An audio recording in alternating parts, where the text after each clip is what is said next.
Água viva sai do manancial, que é Cristo Redentor. Ela traz dos céus vida eterna e converte o pecador. Dessa água quem quiser beber, só a Cristo deve recorrer.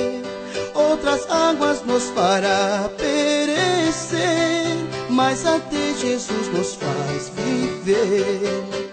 Água viva da fonte de amor, só Jesus nos pode dar.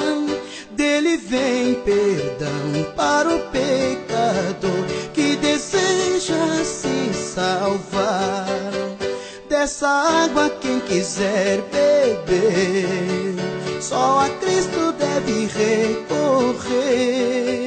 Outras águas nos fará perecer, mas a de Jesus nos faz viver. Água viva do trono celestial, refrigério a todos traz. Outras águas há, mas nenhuma é igual a do príncipe da paz. Dessa água quem quiser beber, só a Cristo deve recorrer. Outra água nos fará perecer, mas a de Jesus nos faz viver.